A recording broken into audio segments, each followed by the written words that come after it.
Hi, everyone. I hope this sound is okay. If it's not, maybe just give me a note and I'll see what I can do on my end. This is the last concert in the series, Thursdays at 5 from the UCC Church in Corvallis. I'm featured this afternoon. Some other really fabulous musicians have been featured in the previous weeks, and I'm delighted to be included in this lineup. Um, the pandemic has made music making pretty difficult these days, as I'm sure we are all trying to just do what we do, not only those of us in music, but those of us in all industries. And it's tricky right now. So I miss performing pretty desperately, and I miss teaching my students in person and all the things that we do on a regular basis that have come to a halt. Um, so it's been great having this little concert to prepare for, and playing in your living room is not all bad. You don't have to wear shoes. I'm not going to show you that, but you don't have to. And so there's some perks. There's a few perks to this medium, which is new to me. And I am in the woods, and our internet is pretty medieval up here. So hopefully I'm not too pixelated, and most importantly, hopefully the sound comes through okay. So if you're popping in, especially if I maybe haven't talked to you in a while, or you're from somewhere far away, maybe just drop me a note in the comments and say hi. I'm happy you're here. I won't be doing anything with the comments, but there's some people monitoring. So just check in and say hi. I would love it. I have four pieces for you this afternoon. We're going to go pretty quick. I've got maybe half an hour, 40 minutes of music. And I'm starting off with a little Bach sonata in the sonata in G minor, which is attributed to J.S. Bach, the father, but was in all probability written by one of his sons instead, and is attributed to him, to Bach Sr., probably just to sell a few more copies. There's a little rumor going around with no evidence whatsoever that maybe Bach wrote the bass line to this piece, and one of the sons, as an exercise, filled in the harmonies and the melodies. And despite there being no evidence, I sort of like this story that maybe one of Bach's sons had a hand in this piece. It's a really sweet little sonata, and I like that story anyway, even if it's maybe not entirely accurate. So one of the tricky things about social distancing, of course, is collaboration is more or less impossible. And I don't have anyone in my family that plays the piano particularly well, including me. So I have turned to some pre-recorded tracks this afternoon by a pianist named Paul Gardner, who has a great website. It's a really great website for students, for them playing with an accompaniment that doesn't have to be live necessarily, pianoaccompaniments.com. And so you can check that out if you're in the music business. He records these tracks, and he's given me permission kindly to play with them this afternoon. So although I might prefer a harpsichord for a Bach sonata, and I'm missing a bit of the cello line here, it's all good. So I'm delighted to be playing with Paul on this track, and one more track at the end. I don't get to pick my tempos with Paul, and I don't get to ask him for breaths, for pauses, anything like that. But it's a great resource, this one, so I'm happy to be doing it. So up first, yep, the Bach Sonata in G minor, which I hope you enjoy.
So hopefully we can agree whether that was J.S. Bach or one of his sons. It's a pretty sweet little piece and one of my favorite Bach sonatas, actually.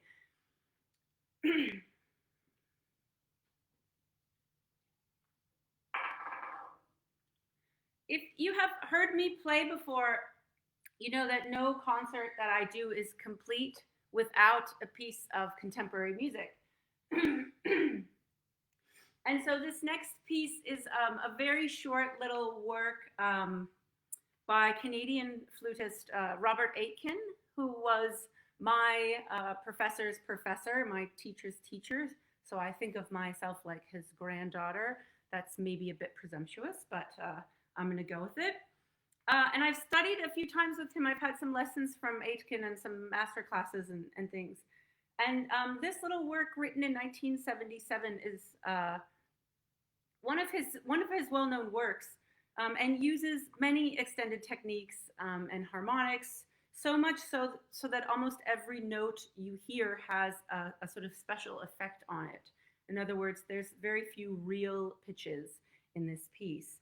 The piece itself is called Icicle, and the music suggests a sort of forming or process of forming some sort of icy structure. So in Oregon, the winters sometimes we get those ice storms. I think of it a bit like on the trees or the grass, or maybe just an icicle off of a house. But you'll hear, I think, some of that in this little piece. It's not winter outside. We're pretty far from any icicles that I'm aware of. But if you don't have air conditioning, maybe you can appreciate this little piece, Icicle by Robert Aitken.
So that's a neat little piece by Robert Aiken. If he's listening, I don't suppose he is, but I hope I did it justice and maybe got close.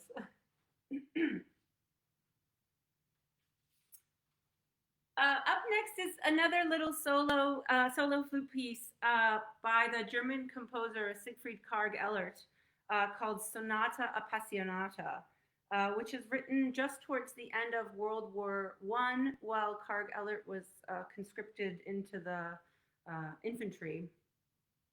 And Karg-Ellert has a sort of life that we might expect from a romantic composer, sort of lost love, a bit tragic, mental and physical collapse, and a reputation that was exalted in his early years as he sort of followed in the footsteps of Debussy, and later shunned as he sort of tried to follow in the footsteps of Schoenberg, which is notoriously difficult. And he played flute, so he wrote quite a bit of flute music, including a book of studies, capriccias that are very difficult, a sonata, a suite, a little set of impressions that's a really beautiful piece. And I personally really love his music. And I've been wanting to play this particular little sonata for a long time. And I just have never gotten around to it. It's difficult to program, but it's quite short. But as the name suggests, it's quite literally a sort of passionate sonata. So there's not movements as we might expect from a normal sonata, but the opening statement that returns is as rhetorical a statement, I think, as any in the 20th century literature. That might come back to bite me, but I'm going to stand by it. So I've heard this piece explained numerous ways, most recently as a fight between two people or an argument. And these days, I find that notion a little uncomfortable. So I've started sort of thinking about it as a person's fight with themselves, a person's struggle maybe against their own internal darker nature, if you will. That seems a sort of appropriate take on this piece, especially right now for all that's happening in the world. So I'm glad I got the chance to program it, and I hope you enjoy Karg-Ellert's Sonata Appassionata.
So that's Karg Ellert's Sonata Appassionata, and I think you can see where it gets its name from. And I encourage you to listen again to it. If not me, then there's plenty of very fine recordings out there, because you get to know the piece, and it's more and more interesting. I think the more you listen to it. But I can't end things on that note.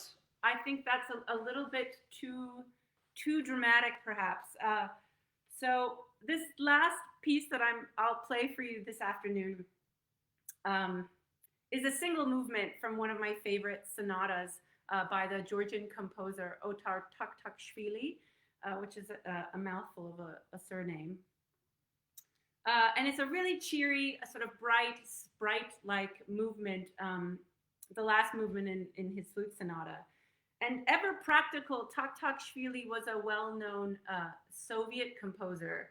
So he was in Stalin's good books and wrote sort of cheery, patriotic music for Stalin.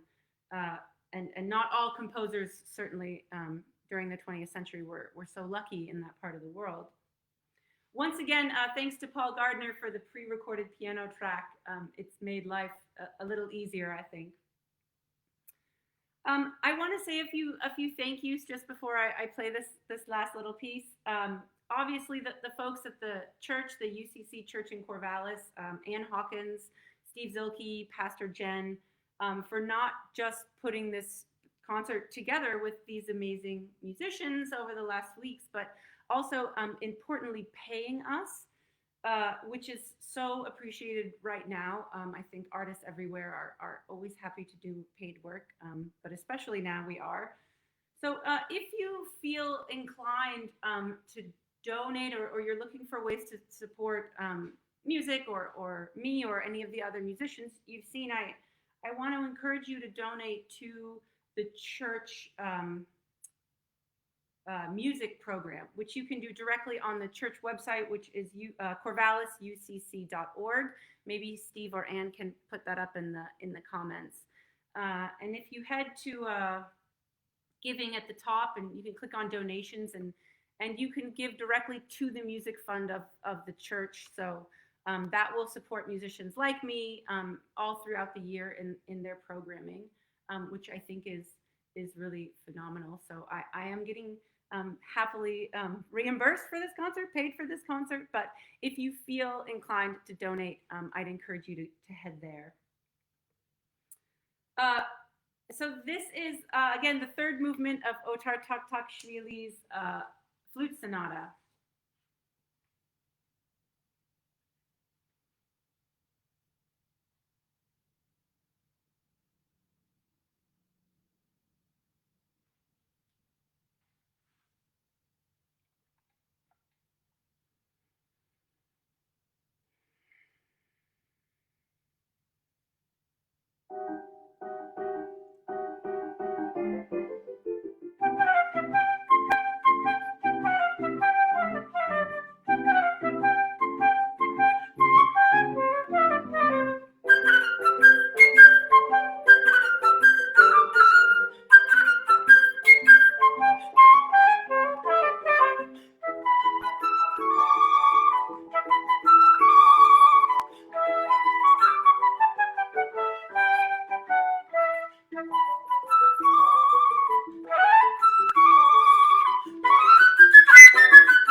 Okay, that is all I have for you this afternoon.